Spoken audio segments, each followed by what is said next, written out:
हिमालय की तलहटी में स्थित एक छोटे से गांव के पास घने जंगल के बीच एक साधु अपनी तपस्या में लीन था। साधु का नाम स्वामी देवानंद था। उसने सांसारिक जीवन के मोह माया को त्याग कर अध्यात्म की राह चुनी थी। उसकी सादगी और ज्ञान के कारण गांव वाले उसे बहुत सम्मान देते थे। इसी गांव में रहती थी एक विधवा महिला, जिसकी उम्र लगभग 25 वर्ष थी। उसका नाम रत्ना था। रत्ना सुंदर लेकिन साधारण जीवन जीने वाली महिला थी। पति के निधन के बाद उसने गांव के बच्चों को पढ़ाने और दूसरों की मदद करने में खुद को व्यस्त कर लिया था। हालांकि उसके मन के किसी कोने में अकेलेपन का दर्द छुपा था। एक दिन रत्ना को अपनी गाय के लिए जड़ी बूटी लाने जंगल जाना पड़ा। वह जंगल में गहरी जगह पर पहुंची, जहां उसकी मुलाकात स्वामी देवानंद से हुई। वह उनकी सादगी और आंखों में झलकती शांति से प्रभावित हुई। उसने उन्हें प्रणाम किया और उनसे मार्गदर्शन की याचना की। देवानंद ने रत्ना को कुछ ध्यान विधियां सिखाईं और कहा, अकेलापन केवल मन की एक अवस्था है। जब मन शांत होता है तो सारा ब्रह्मांड आपका साथी बन जाता है। समय बीतता गया। रत्ना अक्सर स्वामी जी से मार्गदर्शन लेने आने लगी। दोनों के बीच एक अद्भुत समझ बन गई। धीरे धीरे रत्ना का झुकाव स्वामी जी की ओर बढ़ने लगा। वह उनकी गहराई और करुणा में अपनी खुशी खोजने लगी। स्वामी देवानंद, जो सांसारिक संबंधों से दूर रहने का प्रण ले चुके थे, ने भी रत्ना के स्नेह को महसूस किया। उनकी आंखों में एक अनकहा भाव उभरता था, लेकिन उनके भीतर एक बड़ा द्वंद्व चल रहा था। रत्ना की स्वामी देवानंद के प्रति श्रद्धा अब धीरे धीरे एक गहरे भाव में बदल रही थी। वह उनकी हर बात को ध्यान से सुनती और उनका अनुसरण करती। स्वामी देवानंद को भी रत्ना की सरलता और समर्पण ने कहीं न कहीं प्रभावित किया था, लेकिन वह इस भाव को अपने भीतर दबाए हुए थे। एक दिन जब रत्ना जंगल में स्वामी जी से मिलने पहुंची, तो उसने हिम्मत करके पूछा, स्वामी जी, क्या त्याग का अर्थ हमेशा अकेले रहना है? क्या प्रेम भी त्याग का एक रूप नहीं हो सकता? स्वामी देवानंद कुछ क्षण चुप रहे। उनके भीतर यह सवाल गूंजने लगा। उन्होंने कहा, प्रेम और त्याग एक ही सिक्के के दो पहलू हैं। सच्चा प्रेम वही है जिसमें त्याग हो, लेकिन मेरे लिए इस जीवन का उद्देश्य भिन्न है। मैंने संसार की इच्छाओं को पीछे छोड़कर आत्मा की शांति का मार्ग चुना है। रत्ना ने हल्के से मुस्कुराते हुए कहा, शांति का मार्ग कभी कभी किसी के साथ चलने से भी मिल सकता है। अकेलेपन और तप में अंतर होता है स्वामी जी। यह शब्द स्वामी देवानंद के भीतर गहरे उतर गए। वह इस द्वंद्व में उलझ गए कि क्या उनका मार्ग सही था या रत्ना की बातें एक नई दिशा का संकेत दे रही थीं। कुछ दिनों बाद गांव में अचानक एक संकट आ गया। एक बड़ी बाढ़ ने कई घरों को बहा दिया और लोग अपने जीवन को बचाने के लिए संघर्ष कर रहे थे। रत्ना ने दिन रात लोगों की मदद की। उसने अपनी हर चीज दान कर दी और दूसरों के दुख को कम करने में जुट गई। स्वामी देवानंद यह सब देख रहे थे। उन्होंने पहली बार महसूस किया कि रत्ना का प्रेम न केवल उनके लिए था, बल्कि पूरे संसार के लिए था। वह खुद से पूछने लगे, क्या प्रेम वास्तव में त्याग से अधिक महान है? क्या मैंने प्रेम को समझने में चूक की है? बाढ़ का प्रकोप बढ़ता जा रहा था। गांव में भोजन, पानी और दवाओं की भारी कमी हो गई थी। रत्ना ने अपनी पूरी शक्ति और समर्पण के साथ लोगों की सहायता की। वह खुद भूखी रहकर भी जरूरतमंदों के लिए खाना जुटाती, बीमारों की देखभाल करती और बच्चों को सुरक्षित स्थान पर ले जाती। स्वामी देवानंद ने रत्ना के इस निस्वार्थ समर्पण को देखा। वह समझ गए कि रत्ना का प्रेम केवल व्यक्तिगत नहीं था, बल्कि यह पूरे संसार के लिए करुणा का प्रतीक था। एक रात जब रत्ना थकी मांदी और घायल अवस्था में एक पेड़ के नीचे बैठी थी, स्वामी देवानंद ने उसके पास जाकर कहा, रत्ना, तुमने जो त्याग किया है वह सच्चे प्रेम का सबसे सुंदर रूप है। तुमने मुझे प्रेम का ऐसा स्वरूप दिखाया जिसे मैंने कभी समझा नहीं था। रत्ना ने थकी आंखों से स्वामी जी की ओर देखा और धीरे से कहा, स्वामी जी, प्रेम में त्याग का महत्व होता है, लेकिन अगर प्रेम किसी को शक्ति और दिशा दे तो यह स्वयं तपस्या बन जाता है। स्वामी देवानंद का हृदय इस क्षण में द्वंद्व और शांति के बीच डोलने लगा। उन्होंने सोचा, क्या यह मेरा मार्ग बदलने का संकेत है? क्या मेरी तपस्या का उद्देश्य यही प्रेम और सेवा है? दूसरे दिन स्वामी देवानंद ने गांव वालों की मदद के लिए खुद को समर्पित कर दिया। उन्होंने अपने साधना स्थल को राहत शिविर में बदल दिया। रत्ना और स्वामी देवानंद ने मिलकर लोगों की सेवा की, लेकिन उनके भीतर एक अनकहा भाव अब भी रहस्यमय था। बाढ़ का असर धीरे धीरे कम हो रहा था। गांव के लोग वापस अपनी जिंदगी बसाने की कोशिश कर रहे थे।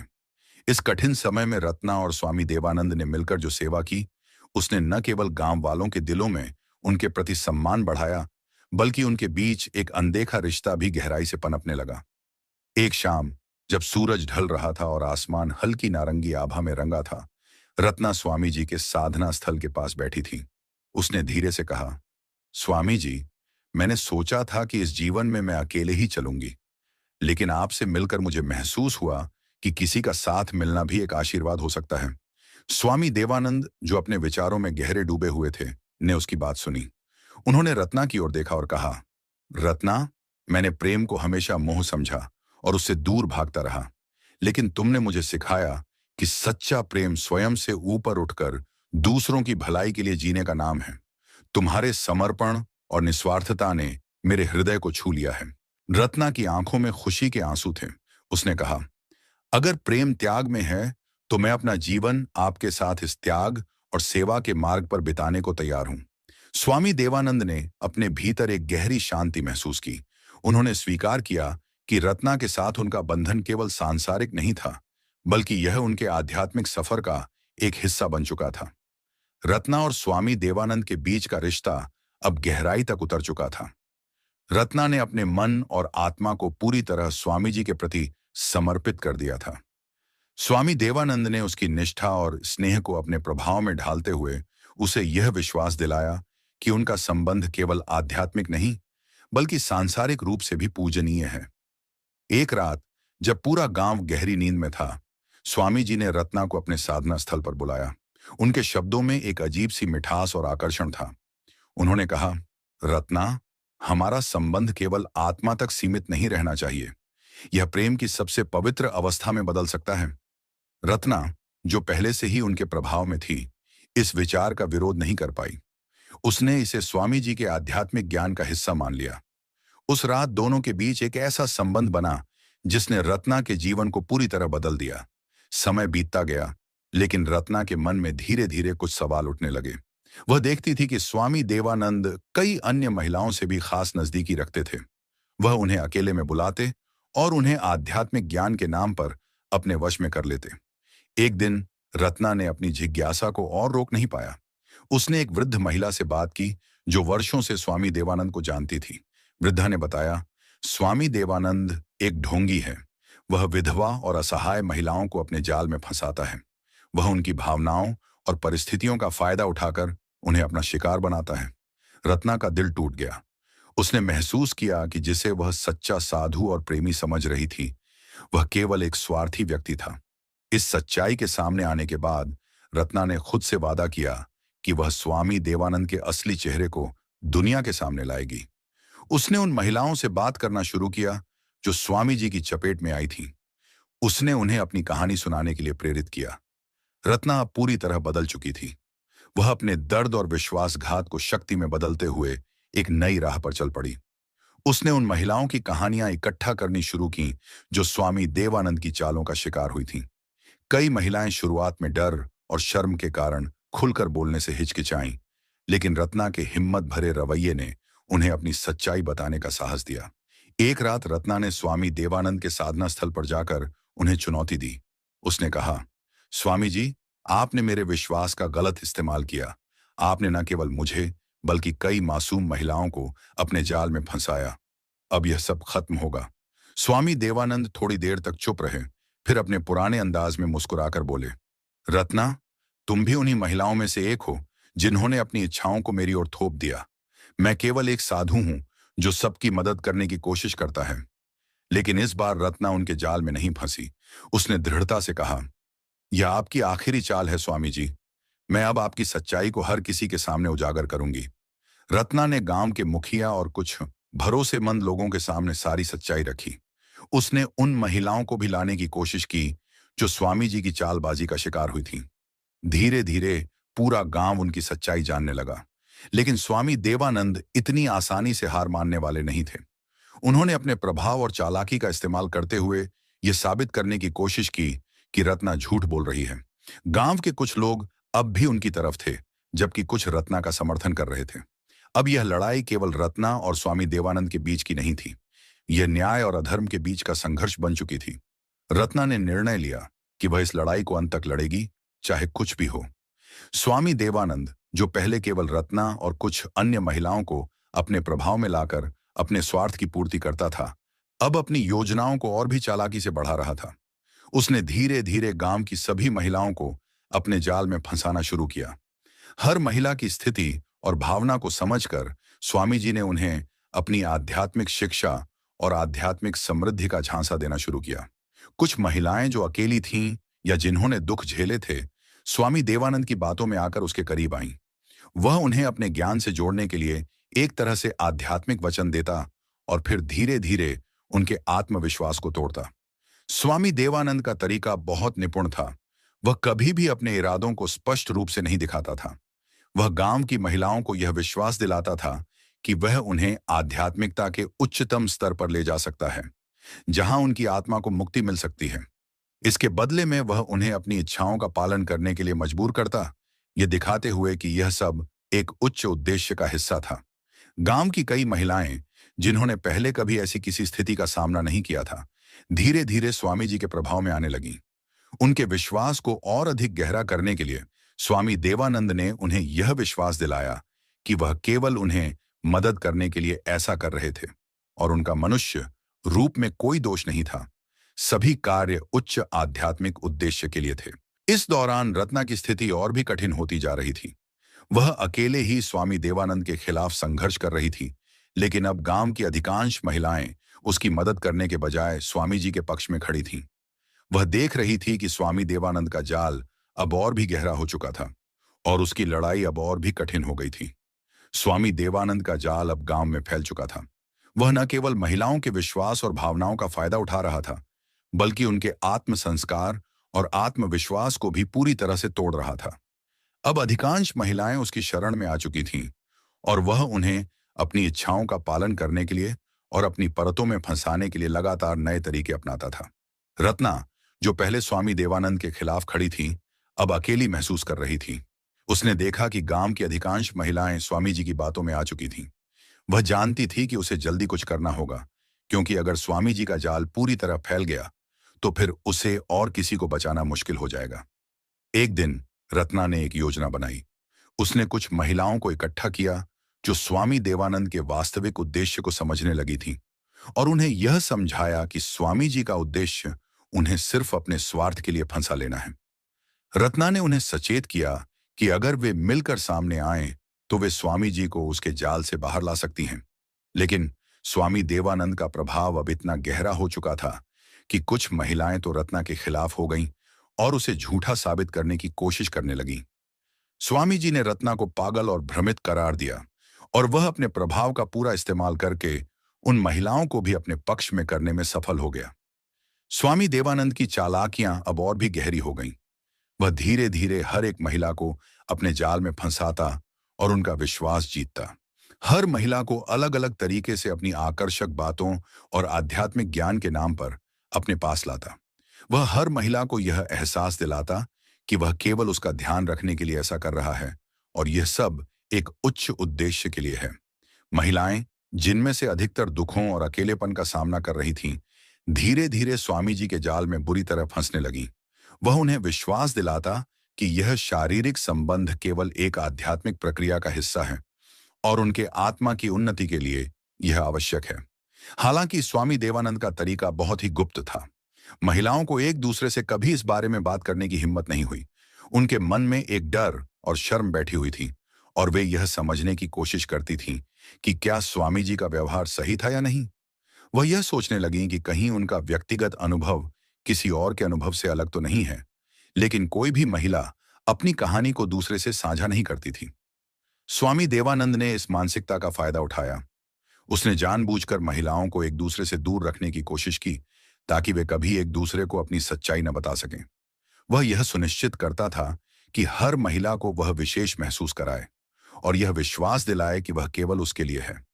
इस स्थिति में रत्ना और कुछ महिलाएं जो अब तक स्वामी जी की सच्चाई को समझने लगी थीं, धीरे धीरे एक दूसरे से संपर्क करने लगीं।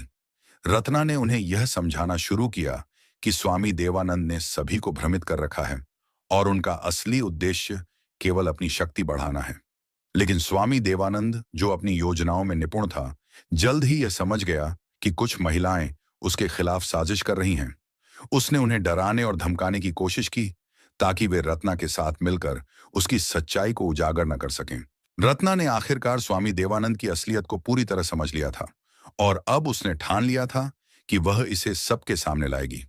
धीरे धीरे गांव की औरतें भी स्वामी देवानंद के बारे में असल सच्चाई को समझने लगी थीं। एक दिन कुछ महिलाओं ने एक दूसरे से अपनी सच्चाई साझा की। वे जानने लगीं कि स्वामी जी ने सभी के साथ समान तरीके से व्यवहार किया है और उन्होंने उनके विश्वास का गलत इस्तेमाल किया था। इन महिलाओं ने धीरे धीरे मिलकर रत्ना की मदद से स्वामी देवानंद के खिलाफ आवाज उठानी शुरू की। उन्होंने अपनी परेशानियों और डर को एक साथ साझा किया और यह महसूस किया कि उनके भीतर एक शक्ति है जो स्वामी जी के खिलाफ खड़ा होने में मदद कर सकती है। स्वामी देवानंद, जो अब तक अपने प्रभाव और चालाकी से सभी को नियंत्रित कर चुका था, अब अचानक घिरता हुआ महसूस करने लगा। वह देख रहा था कि महिलाएं एक साथ आ रही हैं और उसकी असलियत का खुलासा करने के लिए तैयार हैं। यह उसे पूरी तरह से चौंका और वह घबराया हुआ था। स्वामी देवानंद ने अपनी चालाकियों को और बढ़ाने की कोशिश की, लेकिन अब महिलाएं उसे समझने लगी थीं। उन्होंने सब मिलकर गांव के प्रमुख और अन्य प्रभावशाली व्यक्तियों से संपर्क किया और स्वामी जी की सच्चाई का खुलासा किया। गांव में टहलका मच गया। अब स्वामी देवानंद को जवाब देना पड़ा। गांव के लोग, जो पहले उसे एक आदर्श और सच्चे साधु के रूप में मानते थे, अब उसके खिलाफ खड़े हो गए थे। रत्ना ने इस लड़ाई में उनका मार्गदर्शन किया और सभी महिलाओं ने एकजुट होकर स्वामी जी की दुष्कर्मों की कहानी को गांव के प्रमुखों और पंचायत के सामने रखा। स्वामी देवानंद ने अपनी स्थिति को बचाने के लिए अपनी पुरानी चालाकियों को अपनाने की कोशिश की। वह दावा करने लगा कि वह एक योगी है और उसका उद्देश्य केवल आध्यात्मिक उन्नति है। लेकिन अब उसकी बातें किसी को भी प्रभावी नहीं लग रही थीं। गांव के प्रमुख और अन्य लोग, जो पहले उसकी ओर झुके हुए थे, अब उसे दोषी मानने लगे। कई महिलाएं, जिन्होंने पहले उसकी बातों में आकर उसकी गलतियों को नजरअंदाज किया था, अब उसके खिलाफ खड़ी हो गईं और उसने स्वीकार किया कि स्वामी देवानंद ने उनके साथ गलत किया था। स्वामी देवानंद का प्रभाव अब पूरी तरह से टूट चुका था। उसकी सच्चाई सामने आने के बाद न केवल गांव के लोग, बल्कि दूर दराज के इलाके से भी लोग उसकी असलियत को जानने के लिए आए थे। महिलाओं ने अपने अनुभवों और गवाहियों के आधार पर स्वामी देवानंद के खिलाफ कानूनी कार्रवाई की मांग की। रत्ना और अन्य महिलाओं ने मिलकर यह सुनिश्चित किया कि कोई भी महिला भविष्य में इस तरह के शोषण का शिकार न हो। गांव में धीरे धीरे बदलाव आ रहा था। महिलाओं को अब अपनी आवाज उठाने का साहस मिला था और वे अपनी स्थिति को बेहतर बनाने के लिए एकजुट हो रही थीं। स्वामी देवानंद की सत्ता अब पूरी तरह से खत्म हो चुकी थी और गांव में शांति और न्याय का नया दौर शुरू हुआ। स्वामी देवानंद, जो अब पूरी तरह से बेनकाब हो चुका था, ने महसूस किया कि अब उसके पास कोई रास्ता नहीं बचा। गांव में उसकी सच्चाई सामने आ चुकी थी और उसकी हालत बहुत खराब हो गई थी। उसने अपने आप को घिरा हुआ महसूस किया और तय किया कि उसे इस जगह को छोड़ना होगा। रात के अंधेरे में बिना किसी को बताए वह गांव से भाग खड़ा हुआ। स्वामी देवानंद अब एक नए ठिकाने की तलाश में था और उसकी नजर एक बड़े और समृद्ध राज्य पर थी। वहां के राजा का नाम राजा विशाल था और उसकी दरबार में बहुत सम्मान था। राजा विशाल के राज्य में बहुत सारे लोग थे और स्वामी देवानंद ने सोचा कि यहां उसे फिर से अपनी पहचान बनाने का मौका मिल सकता है। राजा विशाल के राज्य में पहुंचने पर स्वामी देवानंद ने अपनी पहचान बदल ली। उसने खुद को एक और महान योगी के रूप में प्रस्तुत किया और दावा किया कि वह एक पवित्र संत है जो अपनी साधना के लिए आया है। उसकी चालाकी के कारण राजा विशाल और उसके दरबार के लोग उसे तुरंत सम्मान देने लगे। स्वामी देवानंद ने राजा से मिलकर उसे अपने प्रभाव में लाने की योजना बनाई। वह राजा को यह बताने लगा कि वह उसकी मदद कर सकता है और राज्य में सुख शांति स्थापित करने के लिए अपनी आध्यात्मिक शक्तियों का इस्तेमाल करेगा। राजा विशाल, जो एक अच्छे शासक थे लेकिन अपनी राज्य की समस्याओं को लेकर थोड़े चिंतित थे, स्वामी देवानंद की बातों में आ गए। स्वामी देवानंद ने धीरे धीरे अपने प्रभाव को बढ़ाना शुरू किया और राजा की नजरों में खुद को एक गुरु के रूप में स्थापित करने लगा। लेकिन स्वामी देवानंद की सच्चाई अब भी खत्म नहीं हुई थी। उसके बारे में लोग धीरे धीरे सुनने लगे थे और राजा विशाल के राज्य में भी कुछ ऐसे लोग थे जो उसकी वास्तविकता को जानते थे। वे उससे सावधान रहने की चेतावनी देने लगे थे, लेकिन स्वामी देवानंद ने अपनी चालाकियों से उनकी आवाज को दबा दिया। राजा विशाल और रानी की आपस में एक अजीब सी दूरी थी। राजा विशाल एक ईमानदार और न्यायप्रिय शासक था, लेकिन रानी ने महसूस किया कि वह अपने पति के दिल और ध्यान को पूरी तरह से नहीं पा रही थी। राजा का समय अधिकांश राज्य के मामलों में बिता जाता था और रानी की कई इच्छाएं अनसुनी रह जाती थीं। रानी, जो पहले बहुत प्यार और समर्पण के साथ अपने पति के पास आई थी, अब महसूस करने लगी थी कि उसकी जगह दरबार में कम होती जा रही थी। रानी ने सोचा कि अगर वह राजा का ध्यान अपनी ओर खींचे, तो राज्य के मामलों में भी उसका प्रभाव बढ़ सकता है। उसने यह महसूस किया कि केवल पारंपरिक तरीकों से काम नहीं चलेगा और उसे कुछ ऐसा करना होगा जो राजा को उसकी ओर आकर्षित करे। यह सोचकर रानी ने स्वामी देवानंद से मिलने का निर्णय लिया। स्वामी देवानंद, जो पहले ही राजा विशाल के दरबार में अपनी पैठ बना चुका था, ने रानी से मुलाकात की। उसने खुद को एक सिद्ध और महान योगी के रूप में प्रस्तुत किया और कहा, रानी, आपका दुख समझता हूं। यह राज्य और इसका शांति केवल तभी आएगा जब आप अपनी शक्ति का सही उपयोग करें। आप अपने पति के दिल में पूरी तरह से जगह बना सकती हैं। रानी ने स्वामी से अपने दिल की बात कही। राजा की व्यस्तता और उसकी राजनैतिक जिम्मेदारियों ने मुझे अकेला कर दिया है। मैं चाहती हूं कि वह मेरी तरफ ध्यान दे और हमारी शादी में सामंजस्य स्थापित हो। स्वामी देवानंद ने रानी को यह सलाह दी कि वह अपनी इच्छाओं और भावनाओं को एक नए तरीके से प्रस्तुत करें, लेकिन उसने साथ ही यह भी कहा कि उसकी मदद से यह संभव हो सकता है। स्वामी देवानंद ने रानी को यह विश्वास दिलाया कि वह उसे राजा के दिल में अपनी जगह बनाने में मदद करेगा और इसके लिए वह अपनी आध्यात्मिक शक्ति का इस्तेमाल करेगा। रानी ने स्वामी की बातों को सुना और उसने तय किया कि वह स्वामी से मदद लेगी ताकि वह अपने पति के दिल में अपनी जगह बना सके। लेकिन रानी को यह नहीं पता था कि स्वामी देवानंद अपनी चालों से केवल उसे ही नहीं, बल्कि राजा को भी अपनी ओर आकर्षित करने की योजना बना रहा था। स्वामी देवानंद ने रानी की कमजोरियों और इच्छाओं को अच्छे से समझ लिया था। उसने देखा कि रानी के दिल में एक गहरी तन्हाई और प्रेम की कमी है, जिसे वह पूरा करना चाहती थी। रानी की यह भावना स्वामी के लिए एक अवसर बन गई थी। वह अपनी चालाकी से उसे और भी अपनी ओर आकर्षित करने लगा। एक दिन स्वामी देवानंद ने रानी से कहा, रानी, आप जो प्रेम और ध्यान चाहती हैं, वह आपको राजा से नहीं मिल पा रहा। आपको लगता है कि आपकी भावनाओं को समझने वाला कोई नहीं है, लेकिन मैं आपकी व्यथा को समझता हूं। जो प्रेम आप अपने पति से नहीं पा पाई, वह प्रेम हम आपको दे सकते हैं। मैं आपका समर्थन करूंगा और आपके सभी दुखों का इलाज करूंगा। रानी ने उसकी बातों को ध्यान से सुना और उसके मन में एक हलचल मच गई। स्वामी देवानंद ने उसे यह विश्वास दिलाया कि वह उसे न केवल राजा के मुकाबले अधिक प्रेम और सम्मान दे सकता है, बल्कि उसे अपना आत्मिक और मानसिक संतुलन भी पुनः प्राप्त करने में मदद करेगा। स्वामी की बातों में ऐसा कुछ था जो रानी को आकर्षित करता था और धीरे धीरे उसने उसे अपनी आत्मिक उलझनों को सुलझाने के लिए सहारा समझा। स्वामी देवानंद ने रानी को यह समझाया कि राजा के प्यार के लिए उसे कुछ ज्यादा करने की जरूरत नहीं है। वह खुद ही एक शक्तिशाली महिला बन सकती है और उसके जीवन में वही प्रेम होगा जिसे वह ढूंढ रही थी। स्वामी ने यह भी दावा किया कि यह प्रेम एक आध्यात्मिक प्रक्रिया का हिस्सा है और उसे इसका पालन करना चाहिए। रानी, जो अब पूरी तरह से स्वामी की बातों में उलझ चुकी थी, धीरे धीरे उसकी गिरफ्त में आ गई। स्वामी ने उसे यह एहसास दिलाया कि राजा के पास समय नहीं है, लेकिन वह हमेशा उसकी मदद करने के लिए मौजूद रहेगा। इस तरह से स्वामी देवानंद ने रानी को अपनी तरफ खींच लिया और दोनों के बीच एक नया संबंध बन गया। राजा विशाल, जो अपनी पत्नी रानी के बदलते व्यवहार और स्वामी देवानंद के प्रभाव को लेकर पहले ही कुछ संकोच में था, अब पूरी तरह से जाग गया। वह यह महसूस करने लगा था कि रानी और स्वामी के बीच कुछ गड़बड़ हो सकता है। रानी के और स्वामी देवानंद के बीच बढ़ते रिश्ते को देखकर राजा के मन में शंका उत्पन्न हुई। राजा ने तय किया कि वह इस मामले का पूरी तरह से पता लगाएगा। एक रात जब रानी और स्वामी देवानंद अचानक महल से गायब हो गए, राजा ने अपनी खुफिया जानकारी जुटानी शुरू की। उसे पता चला कि रानी और स्वामी देवानंद दोनों जंगल की ओर भाग गए थे। यह सुनकर राजा को गहरा झटका लगा। उसे यकीन नहीं हो रहा था कि उसकी पत्नी, जिसे वह पूरी तरह से विश्वास करता था, ने उसे धोखा दिया था। राजा विशाल, जो अब बहुत गुस्से में था, जंगल की ओर निकल पड़ा। उसके साथ कुछ निष्ठावान सैनिक भी थे और वह स्वामी और रानी के पीछे चला गया। रास्ते में राजा ने कई सवाल किए, लेकिन उसके मन में सबसे बड़ा सवाल यही था, क्या रानी सचमुच स्वामी देवानंद के प्रभाव में आ गई थी, या फिर उसने जानबूझकर इस रास्ते का चुनाव किया था। जंगल में पहुंचने के बाद राजा विशाल ने अपनी पत्नी और स्वामी देवानंद को देखा।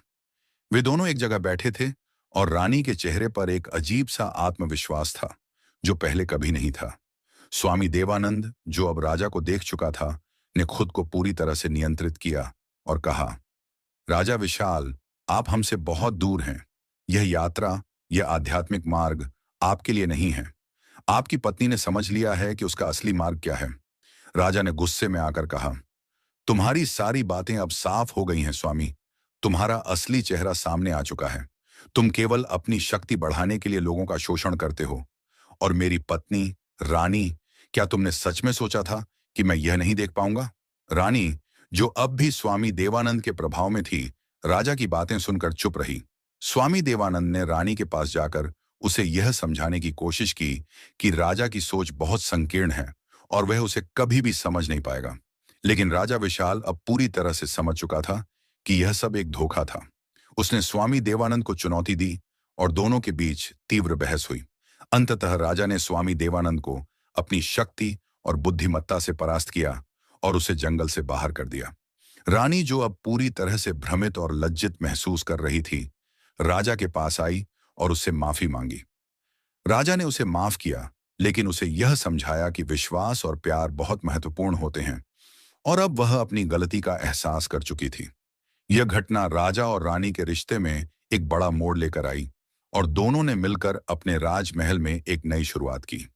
स्वामी देवानंद के खिलाफ सख्त कदम उठाए गए और उसकी सच्चाई को सबके सामने लाया गया।